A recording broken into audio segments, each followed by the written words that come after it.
Hola. All right, Diva in the house rocking with y'all. All right, check this. Now, this is part 4 of the history. Now, as you can see, this is long, and I didn't even go deep into detail on any of it, but the first part, I talked a little bit about Christopher Columbus and, mi amigos in Argentina. Ese is en inglés. Otra vez. Necesita hablar mi amigos en Estados Unidos. Esa información, pero otra vez, yo quiero hablar vos. But for my people in United States, or in North America, rather, I want to talk to you. What's up, Bethany, Fabian? I want to go over this last part of the history. I mean, this is so much deeper than this, but I'm going to finish it up here. Charles, Osgood, when you coming back so we can hang out? All right, so hey sis.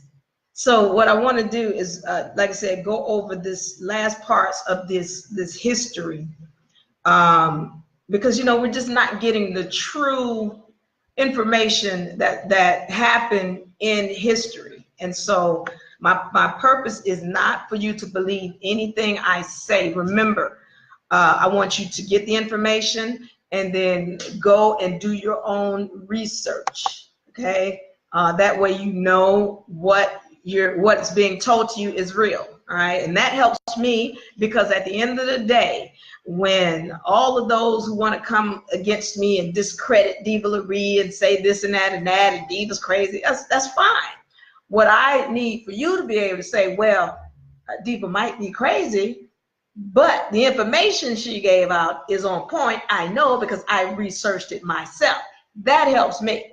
So that's what I want to see, is you not trying to follow me or believe anything I say. Just get the information and then go look it up for yourself. So where I'm starting now, because I talked, like I said, in the first part about Christopher Columbus and who he likely was, and I went over some other things starting from the 1400s and who the original people were, and how most of the tribes in the Americas were matriarchal and how important that was.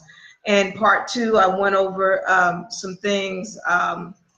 It's so much, it's hard to remember, but I did go over part 2, the Virginia Company, which is the same corporation that we know today as the state of Virginia, and why that's important to know that.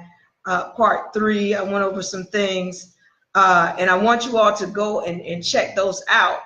But what I need to get on now is the 1700s, the 1770s, up until or the 1800s, because I talked about how the Moors in the 1600s all the way up to the 1700s, you had the British Moors.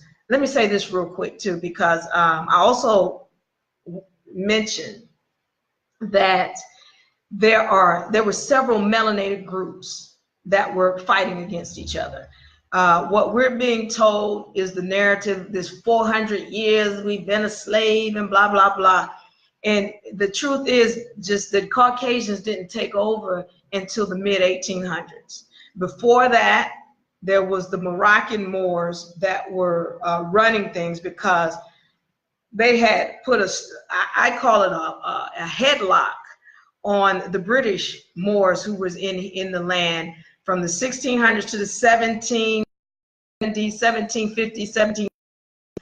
The British were shot over the original Americans. Now, who are the original Americans? Those are the people running around calling themselves Black and African American. All right, those are the original people of the land, and they had made really bad deals with Britain. And so between the 1600s and the 1700s, the melanated people, or actually there was a whole different groups of melanated people in here. And the original Americans had subjugated themselves to Britain, where they were paying taxes, but the land still to this day remains in the name of the original Americans in land patents. So Britain can't get their hands on it, but the original people are asleep and they can't get their hands on it because they don't know what to call themselves. Now, this is going to take me into this group we know called the Moors. And this group is, I don't want it to seem like I'm a hater of that group, but there is a lot of misinformation coming from that group and mistruths being told about information and hiding of information. There's this whole push for everybody to call yourself a Moor, call yourself a Moor.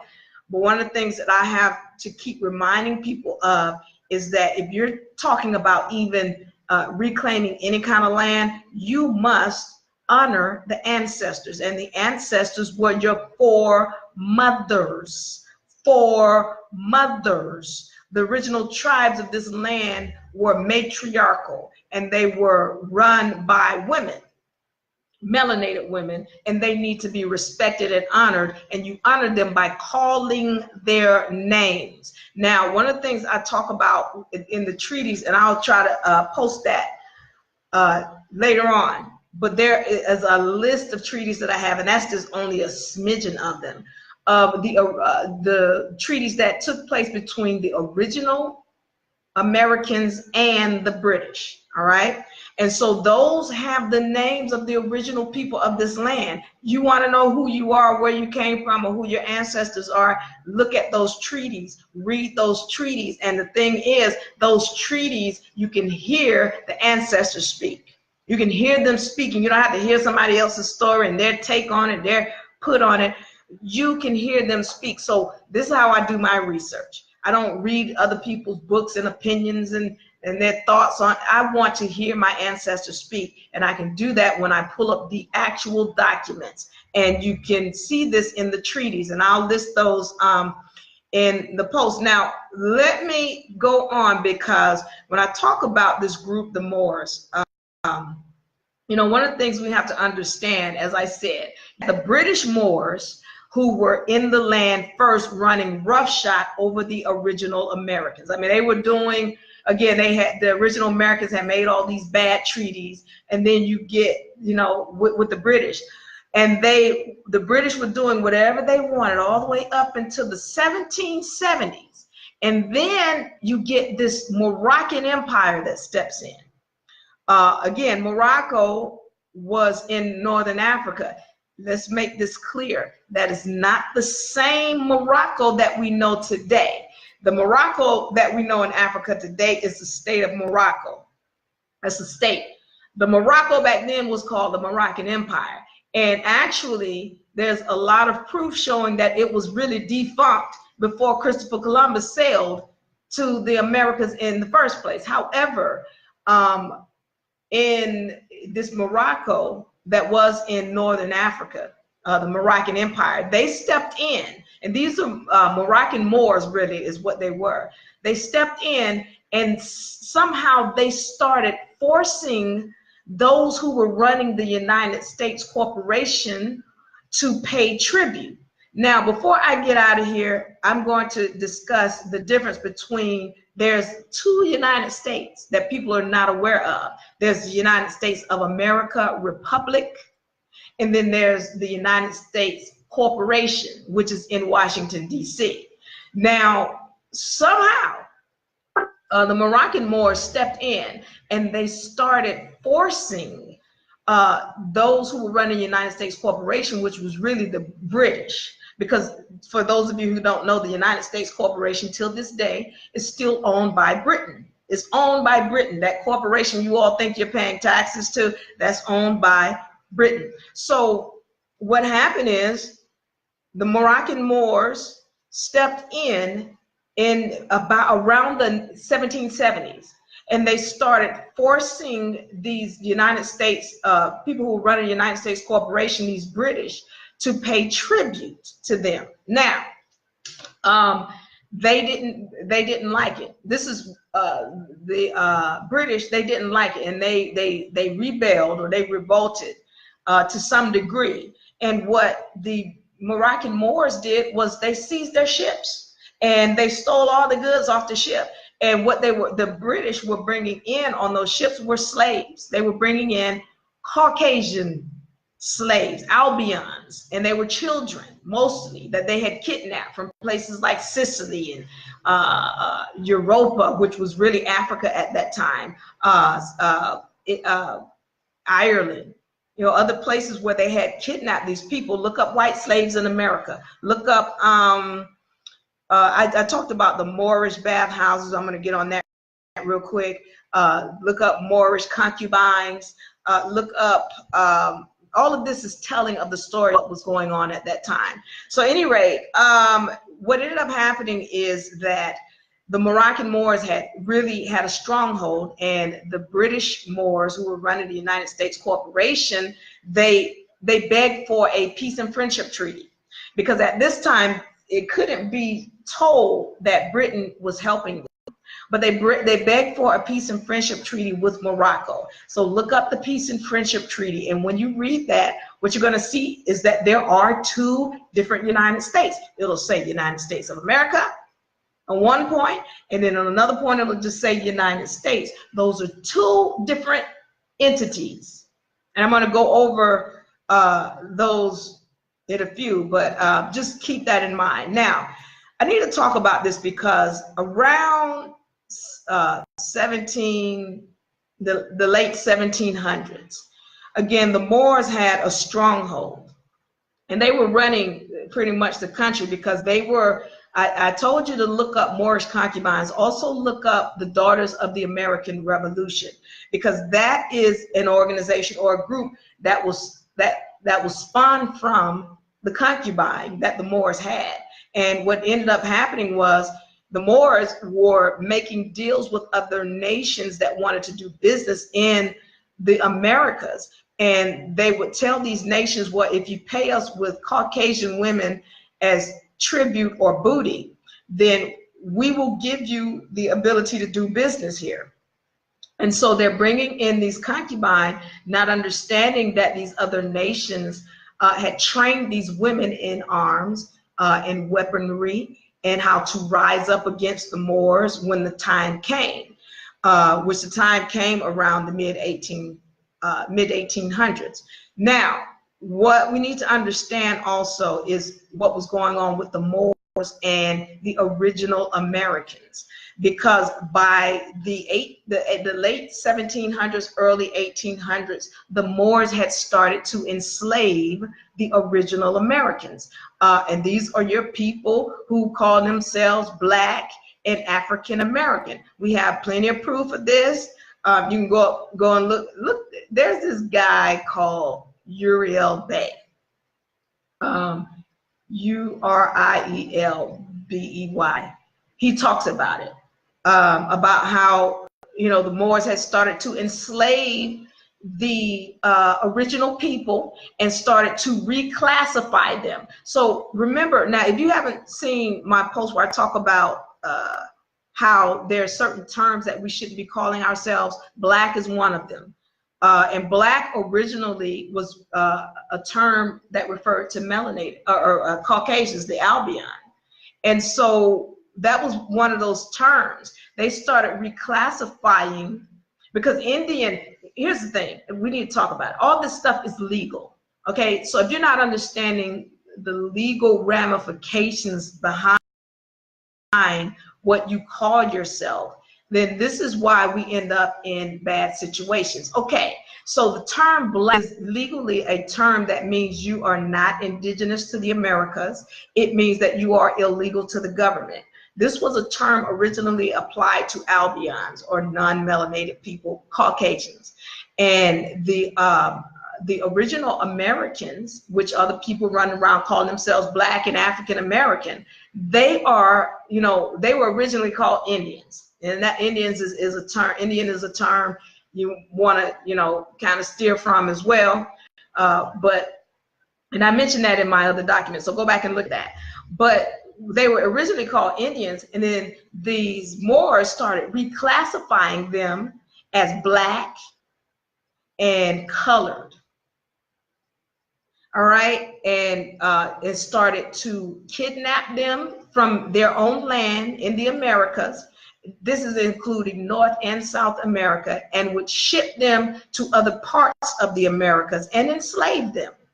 This is what the Moors were doing, and there's full of proof and plenty of evidence documented to show that this is what they were doing. They were starting to reclassify the original Americans, enslave them, kidnap them, and ship them. So let me say this, because, you know, I get this whole thing, you know, when I'm dealing with these so-called Moors who are defending this. And the problem is that this whole talk about, oh, we're all Moors, we're all family. And I have a problem with that, because there's too much documentation showing that these people, forgive me, did not give not one shit about the color of skin. And so all of this, well, oh, we're trying to be together and we're trying to be one, and then you want to make it seem as though I'm being separatist. No, what I have to do is we got to pull the truth out. We got to see who did what and what really took place. So when we have all of this, we've got to understand that there was a fraction of melanated people who were working to enslave another fraction of melanated people. And there was so many different fractions of melanated people in this thing fighting against each other in the mid 1800s. When Caucasians did come in and take over, you must understand that at this point, by the time they came in and took over, let me do this, hold on for 1 second. So yeah, by the time the Caucasians did come in and take over, there was so much infighting that all they had to do was take up the spills of war. That's all they did. So it wasn't like there was a big battle. The melanated people had fought so much against themselves. It was easy for them to come in and take over. Again, they had already had their inside people with the Daughters of the American Revolution and all these other people. So there was just infighting. But like I said, the Moors had come in and they had enslaved the original Americans. And also there's another document that the Moors like to bring up. It's called the, what is that? The George Washington's letter to the Sultan. And they'll be quick. Oh, look at paragraph 4, where the George Washington says to the Sultan, we know that these are your territories. Well, first of all, let's understand that is not a legal document.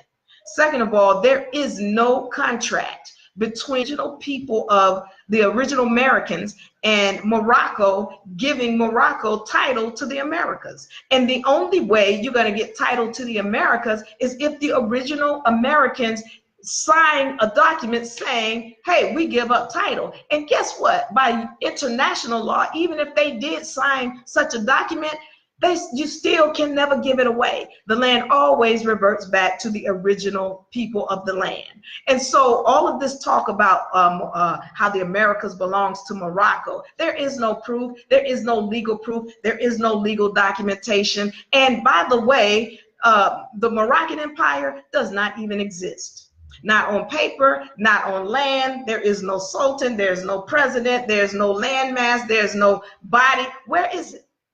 But I'm gonna go into that. So we understanding that in the late 1700s, early 1800s, the Moors had started to enslave the original Americans. These are facts. Now, the other thing, there was a post kind of spurred me to put this history down. And in the post, this guy says that the Moors slept with the Albions for the purpose of ridding them from the planet. Let me say this again. He says that the Moors slept with the Albions for the purpose of ridding them from the planet. Now, the problem with that statement is that this person is trying to, again, put these so-called Moors in such a pristine light that is just not real. All right. Now, second of all, one of the things that the original Americans knew about the Albion is that they had been a being that was mixed with other animals. They weren't fully human, and that was one of the problems. That was one of the things that went down with the Civil War. Is that this is not told. This is not told. But again, they wanted us to believe that the Civil War was with Caucasians, and really it was a bunch of melanated people fighting against each other at that time. And so what time frame did all of the civil wars and all of that take place? In the mid 1800s. In the mid 1800s. And so now you know they're wanting us to believe that these are Caucasians fighting, when the real truth was one of the real things that was going on is that the Caucasians or the Albions were not supposed to be citizens. Now, look, we always hear about this 14th Amendment. They made us 3/5 of a human. And okay, I won't go through that because that's a whole subject by itself. But let me state this. You'll need to go look at the Constitution for yourself, because it never said melanated people are 3/5 of a human. It didn't say black people. It didn't say melanated people. It didn't even use the term slaves. What this document says is it talks about how people will vote. Now, I didn't want to get into this, but I'm going to state it real quick and then I'm going to move on. The deal with that whole phrase, that 3/5 clause in the Constitution, was there was a problem with the fact that there were so many slaves. Now, when we hear the term slave, we automatically think of melanated people. And what you need to understand, go back once again and look up white slaves in the America.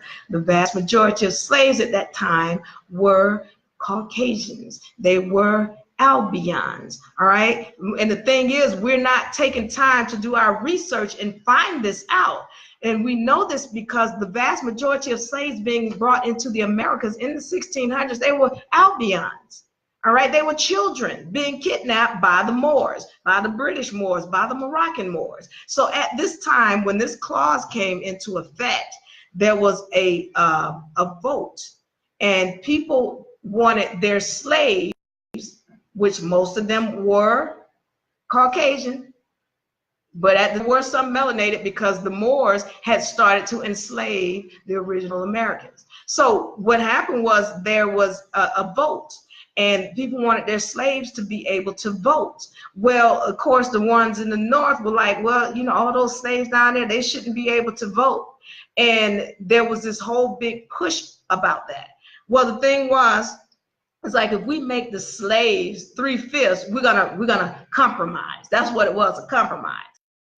So we make the slaves 3/5 of a vote, then that should suffice for everybody. That's where that came from. Now, when you read it in the Constitution, it doesn't even use the term slave or none of that. It just says, okay, this percent, we're going to choose how the vote is counted based on this and this and this, and then the remainder of people, which the remainder would be slaves, because it was like Indians who didn't have, or who weren't citizens, because there were Indians who were smart enough not to become citizens, so they didn't deal with taxes.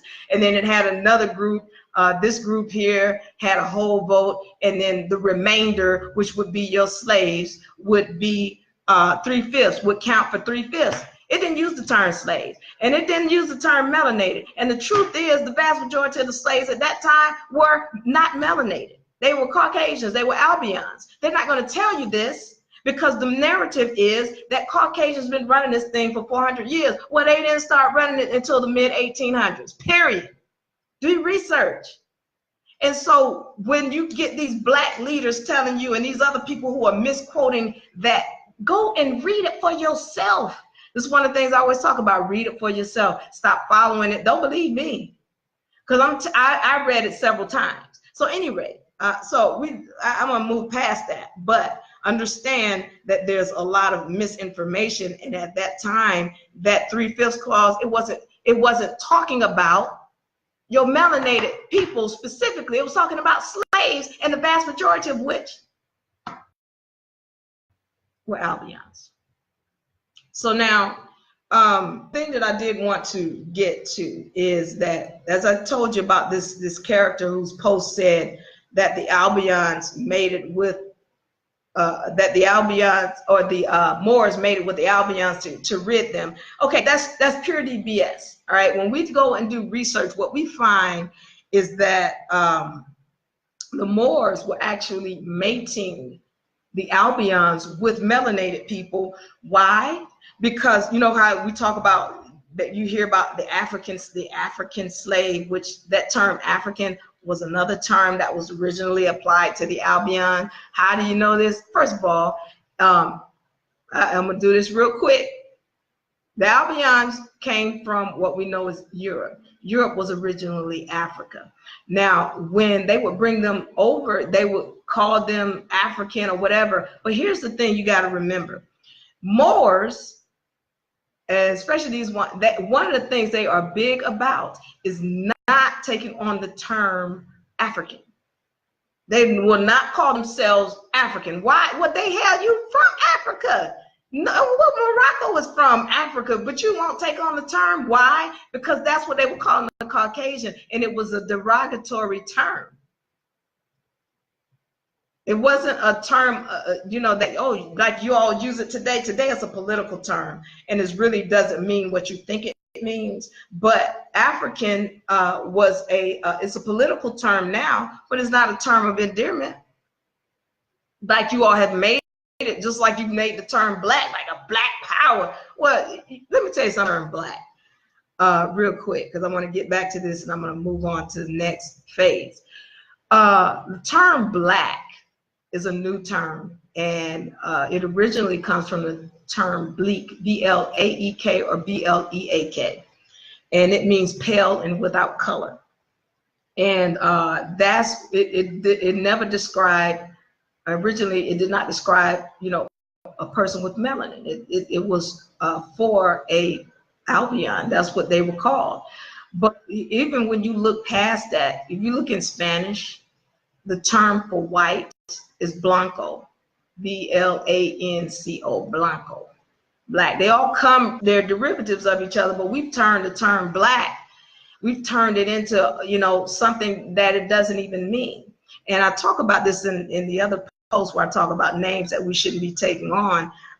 The English language is also one of those which purposely distorted the language, and it hurts us in a spiritual way when we keep using certain terms. So we need to look that up and think about that as we're using these terms. Now, getting back to this, I talked about how the African slave, which is the melanated African slave from Africa, was too expensive. They were highly expensive. The Caucasian Albions, oh, they were cheap.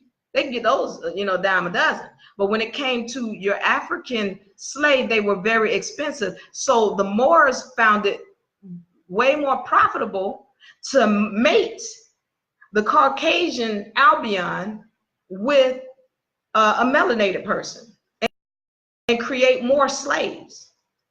So I needed to be what these Moors were doing so that we can, you know, because this is what they're not telling you. This is, you know, they're giving you a different narrative about, oh no, we're all Moors, we're all the same, we're all family. But we got to understand what the hell really went down in history. And so again, I'm giving you this information. You can go do your research. Please don't believe me. You do your research and you're going to see it for yourself. Now, again, in the mid 1800s, the Moors, actually before in the late 1700s, the Moors started training these Albions because, again, they had Moorish concubines. They had, you know, Caucasian women, and they started training their offspring to take over government. The Moors did. So these were from Britain as well as, you know, the Moors from Morocco. They started training them in government. And so now you see who's in there and who's running it. All right, in the mid-1800s, this is when the Moors get taken down, okay, by these different groups. Spain came in. You got to remember the Daughters of the American Revolution. And so in the mid-1800s, that is a really pivotal time. And this is what I call the big switch, the big turnaround, because this is when a lot of the terms got switched around. You know, Caucasians start taking on terms like American, which American was originally a term that was applied to carbonated people, because Ameri means copper colored. It's a Hebrew term. It means copper colored. Ika, I-C-A or I-K-A, means land of the indigenous people. So America means land of the copper colored people.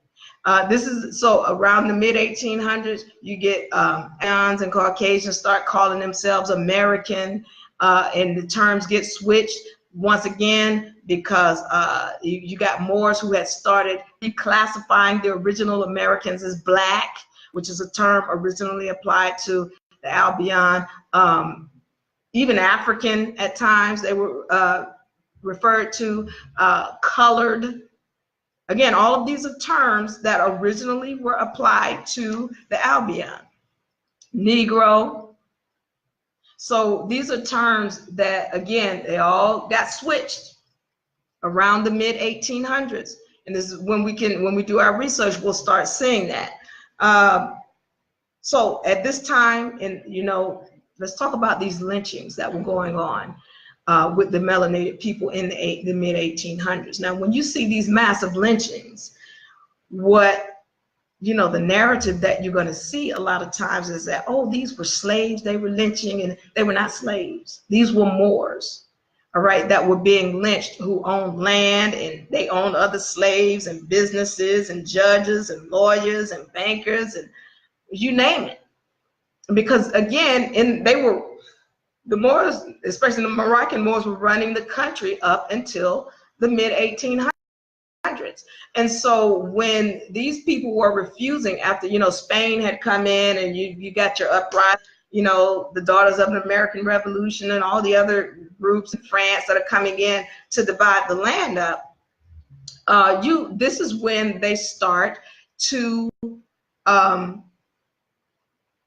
basically what ended up happening was the Moors were refusing to give up their land, their riches, their whatever, their wealth, and they got lynched. That's who was being lynched. That's where the mass lynchings were. So you got to understand, when you look at history and you get these people giving you these narratives about, oh, they were slaves. Well, who hangs a slave? A slave is a commodity. They telling us that they could take a melanated people, pick them right up off the street and turn them into a slave. Well, why would you kill that? That's profit. Well, they killed them because they weren't slaves. They were Moors that were refusing to give up their land, who knew the law. So they killed them. But again, once again, let's understand this. There are no victims. There are no victims. Everything that's coming on all melanated people in this land is because they put the energy out first and they're receiving it.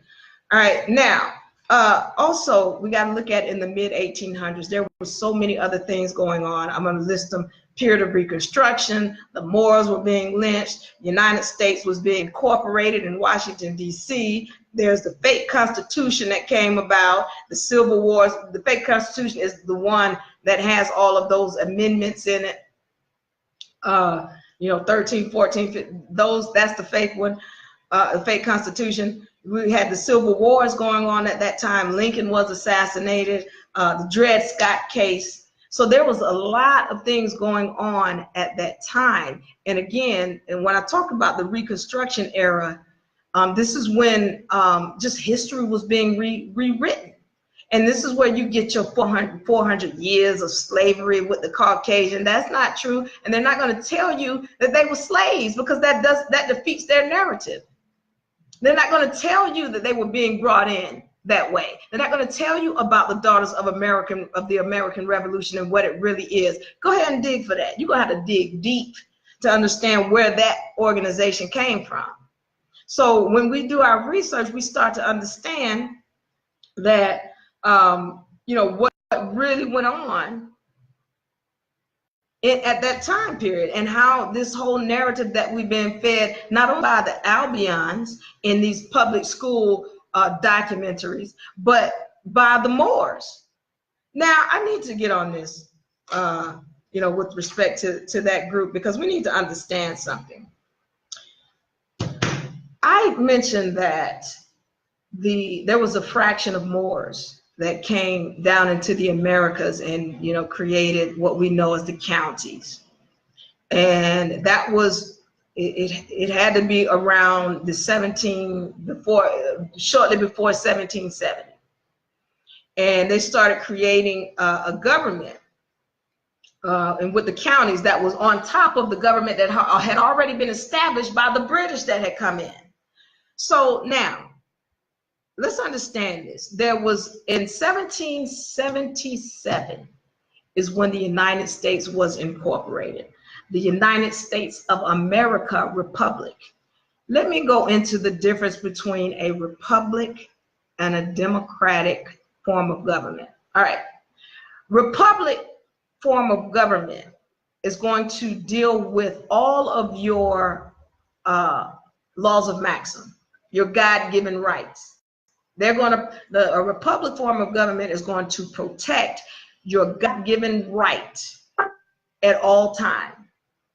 And so this means, you can't vote this away. Your rights are not going to be repackaged and resold to you. None of that.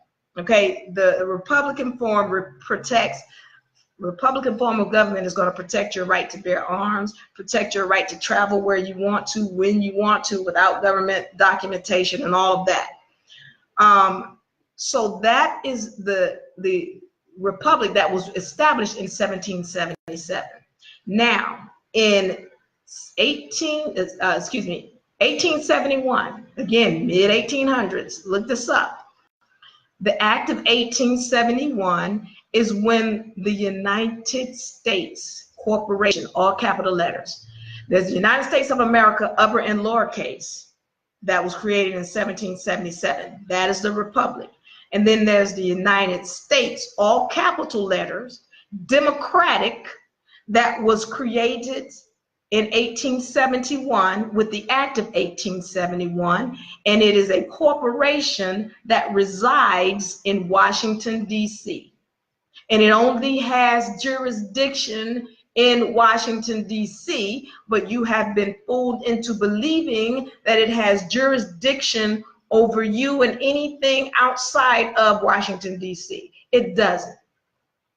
And so you got to understand that this fictitious corporation, this fraudulent corporation, was created with the Act of 1871 in 1871 for the purpose of stealing or usurping the authority away from the original United States of America. Now, we know that the United States, all capital letter United States Corporation, is owned by Britain to this day. What wasn't told is who owned the United States of America government. And we go back to look at the organic constitution. And when we look at the constitutions, what we're looking for, like the Constitution for the United States of America, is the original or the organic constitution, supposedly. And the United States, the Constitution of the United States is the fictitious and fraudulent constitution created with the Act of 1871. Now, why is this important? Why is this important? Who owned that United States of America Republic? That was under the Moroccan the Moroccans, now not Moroccan Empire, but those Moroccans that came down, that fraction of Moroccans that came down and started establishing government, those are the ones who started that. Now, how can we see this? When we look at the signatures on those documents, the original, you'll see not one original American signature, not one. And so we know that this corporation was not one that was owned by the original Americans. Who was doing that? That was the Moroccans. That fraction of Moroccans, not necessarily Morocco, because Morocco didn't step into the picture until, again, the 1770s. Okay, and again, I asked this question. I said, you know, if all of the Americas belong to Morocco, as you know, these people who are claiming this say, where were they when there was the American Revolution being fought against Britain? Where were they, you know, during all of this fighting that was going on with the Civil Wars? Where were they? They didn't step in until after that. So what we're looking at, or not with the Civil Wars, but there was the war going on with the Declaration of Independence. That right there, where were they? And they weren't anywhere around. So when we look at this, what we're seeing is we got the Moroccans in the land creating a government, and then we've got Britain in the land creating a government. All right, Britain was here first in the 1600s creating, I mean, before that, there was government going on by the original Americans. There was, because the Constitution is really a takeoff of the laws that the original Americans had put into play. That's all it was. And then the Moors came in and applied it to the United States of America Republic Corporation. And then the Britons, after they got a foothold back, because remember, Morocco had came in and put them in a headlock and started seizing all their ships. Well, after they took back over, you understand, the military was being run by Britain. So when they took back over and they shut the Moors down, then, you know, Britain steps back in, and they've got this United States Constitution, or United States of America, United States Corporation rather, that they created in Washington, D.C. So, and that is the republic that was started. So understanding this, you've got, they talk about the Moroccan flag and how the Moroccan flag was in, and then you got the United States flag, which deals with the United States Corporation that's owned by Britain. Those are two foreign entities. I'll say it again. Those are two foreign entities. Flags are flown for the purpose of, what do you call, maritime. That's maritime product. What is maritime? Why is that important? Maritime is of the sea. Anything of the sea, they don't even have rights to land. So you got a Moroccan flag in here, and you've got a British flag, because that United States flag, that's the Britain flag. So those are two maritime products and two foreign entities that are taking over the land. And again, you keep wanting to call yourself a Moor. Well, once again, let me say this, because when we look at, you know, all these treaties that took place after the 1777, they're all fraudulent, because none of them have the signature of any of the original people of the land. And you're not going to make a contract that is valid, a treaty that is original people of the land to sign it.